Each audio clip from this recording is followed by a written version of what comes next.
Of that opinion will please say aye. To the contrary, no. The ayes have it. Honourable members, I understand that the next financial review that members wish to debate is the financial review of the New Zealand Police. So will members please turn to the Law and Order Committee's report, and the question before this committee is that the report of the Law and Order Committee on the 2010-2011 financial review of the New Zealand Police be noted. I invite some honourable member to seek the call. I call the honourable member Mark Mitchell. Mr. Chair. Mark Mitchell.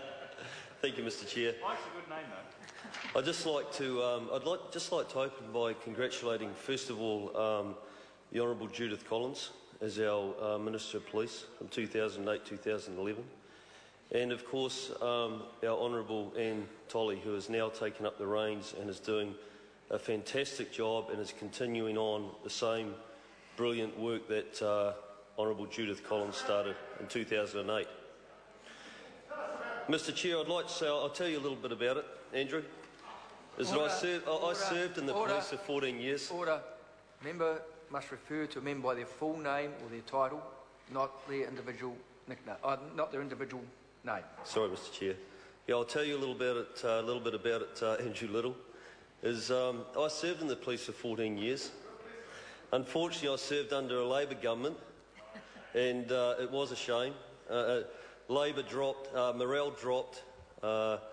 We were always pressed for funding and equipment. And I left the police in 2002. And went overseas, and I came back into last year, and I've started touching base with a lot of my colleagues, and I've looked very carefully at what's been happening in the police, and I'm just very, very proud to say that morale is at an all-time high.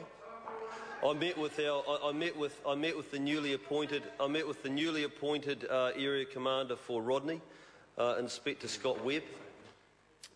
He was saying that he's now commanding a force in the Rodney area that is highly motivated, that is contributing to incredible results. We keep seeing our crime stats drop year on year.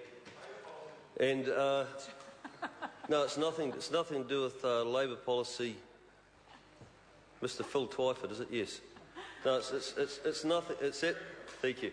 It's absolutely nothing to do with Labor policy. It's to do with a national government that's come in and understood the importance of providing a strong law and order service to our communities to make our communities safer. And our communities are feeling safer. They're seeing more police on the beat. They're seeing police response times increasing. They're seeing cases being investigated and completed in quicker times. They're seeing new initiatives like the neighbourhood support teams that are going to be out in the communities. What I see is a development of our historic community policing systems. I see a police dog section that's highly motivated, that's delivering the best results it ever has. So I see a police force that is providing a service to Kiwis that we probably haven't seen in the last decade. And I'm just very proud to be a member of this government and a member of the National Party, because if you go out and talk to the guys on the street, if you go into the mess room and actually have a chat with them, they'll tell you that they feel supported, that they feel they have a government that is behind them, that they have a government and a minister that is listening to them, that is resourcing them, that is putting the resources in the right place, on the front line where the resources should be, on the front line out there protecting and delivering services to our communities.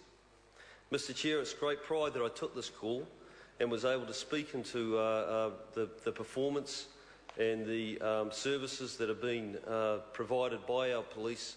I was very proud to be a member of the police. I'm very proud to see the type of leadership that our ministers are providing to our police, and I'm very proud to see the services that our police force are providing, or our police service are providing to our community. Thank you very much, Mr. Chair. Mr. Chair. I call the honourable